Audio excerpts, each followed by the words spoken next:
সবাইকে রাধে রাধে জানিয়ে আমি আমার আরেকটি ব্লগ শুরু করলাম। আমি মৌসুমি, তোমরা বেশি কম সবাই আমাকে চেনো। আষাঢ় শ্রাবণ মাস প্রায় শেষ হতেই চলেছে, তো তাল আমার একটা খুব প্রিয় জিনিস। যখন এই সময়টা আসে, তালের পিঠে বা তালের যে কোনো জিনিস আমার খুব পছন্দ খাওয়ার। যেই খাবারগুলো বানানো হয়, পিঠে বা ভাজা পিঠে, সব কিছুই পছন্দ আমার তাল। আর সেটাই লাস্ট খাওয়ার জন্য বেরিয়ে পড়েছিলাম এই বৃষ্টির দিনে মাসি ঘর যাওয়ার জন্য। মাসি অনেক সাধ করে আমাকে ডেকেছিল, তালের নিমন্ত্রণ বলতে পারো। তাই সেদিন রেডি হয়ে গিয়েছিলাম। সকালে বাচ্চাদের পড়ানো ছিল, বাচ্চাদের পড়িয়ে তারপর যখন উঠি দেখি ঝমঝমিয়ে বৃষ্টি চালু হয়ে। সেদিন তো কোনো মতে ভিজে ভিজে চলে গিয়েছিলাম মাসি বাড়ি। সেদিন মাসি আমাদের জন্য কত রকমের খাবার রান্না করে রেখেছিল, বলার মুশকিল। আমার পেটে তো জায়গাই নেই। মাংস, ভাজা ভুজি, আরও অনেক কিছু বানিয়ে রেখেছিল। তো সেই সব খেয়ে দিয়ে রাত্রেবেলাও রুটির সাথে মাংস খেয়ে দিয়ে তারপরের দিন এইটি হচ্ছে সকালবেলার ভিডিও। প্রথমেই ছোটো বোনকে দেখলে মাসির আমার মায়ের পরে যে বোনটা, সেটাই হচ্ছে আমাদের সরলা মাসি। তারই বড় মেয়ে যে দোলনায় দুলছে, এর নাম মৌ। আর যে আগে দেখলে তার নাম দিশা। আজকে মামা বাড়ি এবং মাসি বাড়ি সম্পর্কে কিছু কথা বলবো। আমার মামা বাড়িতে আমার দাদু দিদা এখন থাকে। আগে তো 5 মেয়ে ছিল, আমাদের মাদের 5 বোন ছিল। আমার মা সবার মাঝখানে, বড় মাসি আছে, মেজো মাসি আছে, তারপর আমার মা, তারপর সরলা মাসি, যাদের ঘরে আমি গিয়েছি তাল পিঠে খেতে, তারপর দীপিকা মাসি। তাই এখন অনেক স্মৃতি ছোটোবেলায় যখন মামা বাড়ি যেতাম, সব সময় আমি সরলা মাসির ঘরে, মৌ ছিল তখন, তাই সব সময় আমি সরলা মাসির ঘরেই পড়ে থাকতাম, খেলতে যেতাম, ওর সাথে খেলতাম ছোটোবেলায় যেমন হয় আর কি। মামা বাড়ি যাওয়া মানেই সরলা মাসির ঘরে যাব। আর মাসি সবসময় আমাকে ডেকে খাওয়াতেই গেছে। মৌয়ের সাথে খেলতাম, তারপর সেই দুজনে একসাথে স্নান করে তারপর আবার খেতে বসতাম। মাসি মেসো দুজনেই খেতে ডাকতো, এটা ওটা খাওয়াতো। ছাতু খুব ভালো লাগে আমার, ছাতু মাসি কি সুন্দর রান্না করে। ছাতু কম মশলায় কি সুন্দর রান্না করে দেবে না, তুমি না খেলে বুঝতেই পারবে না কেমন।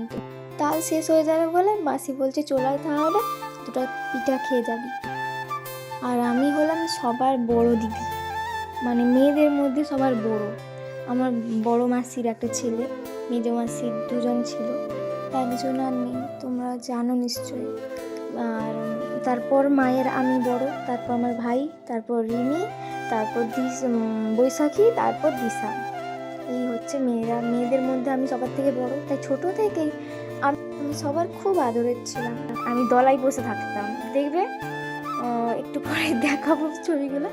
আমি রানী হতাম, আমি দলায় বসে থাকতাম, আমার প্রজা করতাম বাকি ছোটোগুলোকে। আর আমার 2 জন পাহারাদার ছিল, একটা মৌ, একটা রিমি। মৌকে বলতাম জল আনবি যা, রিমিকে বলতাম হাওয়া কর, আমাকে দুলা, বলতো মারবো। দেখতো সেই রানী ভাব, এরকম খেলতাম আর কি। সেগুলো খুব মনে পড়ে। তাহলে সব বোনগুলো মিলে বিলে যেতাম, বিলে আখ ভেঙে খেতাম লোকের। একবার তো ফুল, এমন বড় বড় লোকের ফুল চাষ করেছে, আমরা তো জানতাম না, ফুল তুলে নিয়ে চলে এসেছি। তো তারা এসছে পয়সা চাইতে, আমাদের ভিতরে জীবন নেই, আমরা আবার বিল্ডিংয়ে ছুটে পালিয়েছি। এরকম আরও কত কাহিনী। তো সেসব বাদ দাও, এখন মাসি আমাকে খুব যত্ন সহকারে পিঠা রান্না করা, পিঠা বানানো শেখাচ্ছে। পিঠার ঘোলটা বানিয়েছে তালের মাড় দিয়ে আর চালের গুঁড়ো দিয়ে। এইটা যদি একটু গন্ডগোল হয়ে যায়, পিঠা আর উঠবে না, বসে রয়ে যাবে। বুঝছো, 2 মুখো উনুনটা দেখো, 2টো মুখ আছে। শীতের সময় তো খুব ভালো লাগে রান্না করতে, কিন্তু গরমের কালে মাসি খুব কষ্ট হয়। ছোটোবেলায় অনেক ঘুরেছি, অনেক মাসি ঘরে অনেকবার গিয়েছি।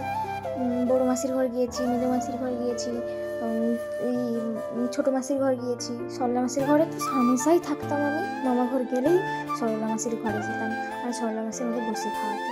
ওই দেখো বোন লাস্টের দিকে করতে বসেছে, আমি একটু আবার সেই রানীগিরি ফলাচ্ছি, এটা কর, এইভাবে কর, এইভাবে কর, দিয়ে পারেনি, ওর পিঠা ফেটে গেছে।